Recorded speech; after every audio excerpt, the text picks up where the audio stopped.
I jumped in. I know, I heard. I'm so happy I taught you what they were. You did. You taught me what's up, and then I bought an ape. I got an ape too, because I saw you on the show with people, and you said you got a MoonPay, so I went and I copied you and did the same thing. You did? Mm-hmm. This is your mine. ape. Are we debuting it? It's really cool. Like the hat, the shades. Now, how did you pick? Because you can pick your ape. Yes, I was going through a lot of them, and I was like, I want something that like kind of reminds me of me. So I landed on this ape who, like all of the other apes, is wearing a hat and maybe has glasses on. I don't know. I'm confused. You watching this might be a little bit confused at that appearance of Paris Hilton on the Jimmy Fallon show, I believe just last night. Many in the audience appeared a little bit confused. And the two on the stage might not have been confused, although I would argue that both of them, despite owning probably multiple NFTs, are probably no more qualified to explain what the hell it's supposed to be than I am. But while they weren't confused, did they not seem a little bit bored by the entire thing? I mean, Jimmy Fallon's like, no, you told me to get an ape, so I got an ape. And we're gonna show you his ape in just a second. But why wouldn't they be bored? These apes or whatever are incredibly expensive from the point of view of a regular person. I don't know, $1,000, $5,000, $70,000, but they're all multimillionaires. That's not a drop in the bucket of their investments. Why would they care about that? Why would they try to understand it? But anyway, maybe I'm being judgy. I haven't even seen the other ape yet. So let's go to Jimmy Fallon's ape. But this one, it does. I think we made like another version of it where he takes the hat off and blonde hair comes out. So, yeah, because you can do it now whatever you want. Animated version. We're part of the same. We're part of the same community. We're both apes. I love it. This is my ape. It's yours. Yours is so cool. I love the red heart sunglasses. I love the captain hat. It reminded me of me a little bit because I wear striped shirts. I've worn these heart sunglasses because my daughters, just as a joke, they have them, and as a joke, I put them on. So I've done this, and I love yacht rock and being breezy. So I'm like, yeah. That kind of, and I like the blue. Dude, look at us. They look like they could be friends. They're buddies.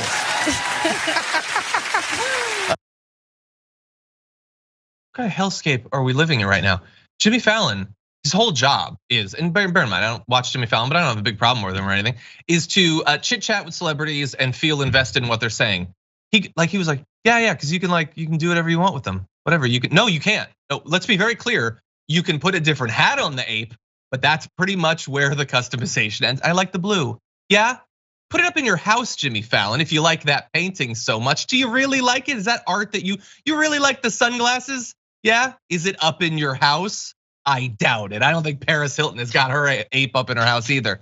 This is a ridiculous endeavor that I'm not gonna say we've all engaged in, because obviously I don't own an ape. They're crazy expensive. The vast majority of Americans don't have the $400 to $500 to manage, sort of a relatively minor financial emergency. We're in terrible straits. We certainly aren't buying apes, but they are.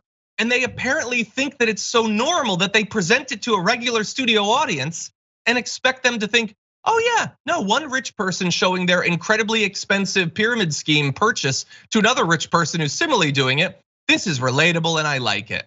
Can we, by the way, give a little bit of credit to that audience for a little bit, belatedly clapping, playing ball? Because very few people in that audience had any idea what was going on or why they should care about it. This is about an investment vehicle that is a digital image of a stupid ape that nobody would want. This has nothing to do with real people's experiences, at least until Paris Hilton went a step further and tried to bring the audience into this thing. So let's go to this last video. Well, if you love it so much, I actually am gonna give you the first one. I would be honored. And I wanna give one to everyone in the audience. Everyone gets an NFT? Yes, everyone. Everyone gets an NFT today. Paris? Come on. I think that's the first NFT giveaway in television history. We love you. Iconic. Paris Hilton, who else does that? What does that even mean? You're giving so she made an NFT. That's why she's on the show, is to promote this NFT that she made, which is a collage of photos of her and her boyfriend or husband or whatever, which is fine. She can do that. And I bet there are Paris Hilton fans that would love to have that image. Why would Jimmy Fallon care about an NFT of a picture of a collage? But okay, she's giving him a gift, fine, he's gonna be happy about it. Then she gives it to the whole audience. Is it all the same? Because I thought the whole point was that only one of you could own it, and the whole point is that you can prove the digital ownership you have of it. So are they different? Can you get a print of it? For a regular person in the audience, what does it even mean that they digitally own a photo of a collage of Paris Hilton somewhere that they don't have? Is it gonna be worth a lot of money? I'm assuming since she's giving it to an entire studio audience, it is not going to be worth a lot of money, but maybe it is. And if the goal is I'm doing something nice and giving you money, how about you just give the money? You're a millionaire. You could just do that instead of this investment thing. No, the whole thing is ridiculous. And by the way, based on the reaction I've seen, nobody seems to understand what's going on. They definitely don't. Neither Paris Hilton or Jimmy Fallon really get it. Jimmy Fallon seemed no more invested in that. Is this the first NFT giveaway on TV? Yay, we've made history. It's iconic, as she says. But what does it mean to do that? I could give you JPEGs. Here, everybody in the audience, there's JPEGs on Instagram for the damage report. Have it. It's yours. You can have an image or whatever. It's the first time on YouTube. Anyway, no, I'm gonna jump ahead to even people invested in NFTs don't really get this. An account called Primate Axis says, watch 23 seconds of Paris Hilton on Jimmy Fallon's show and couldn't take it anymore. Hashtag NFTs, hashtag NFT community. This is an account that's just about NFTs. And even he doesn't know what that's supposed to be or how it's supposed to help the NFT community. And what is this really about? Well, Natalie Wynn, formerly of ContraPoint, says, I got an email last month from a marketing agency wanting me to promote a yassified NFT series for the girls and the gays. Any influencer promoting this is getting paid to.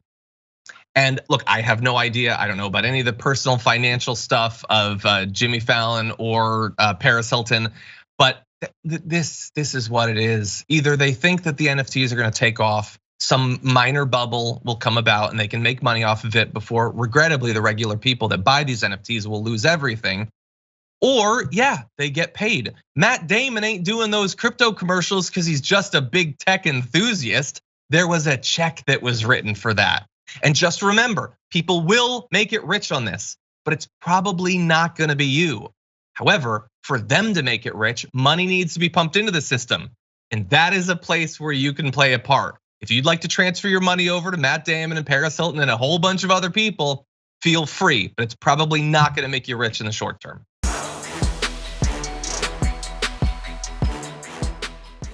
Check out the Damage Report podcast each day, wherever you get your podcasts, whether Pocket Casts or Stitcher or iTunes.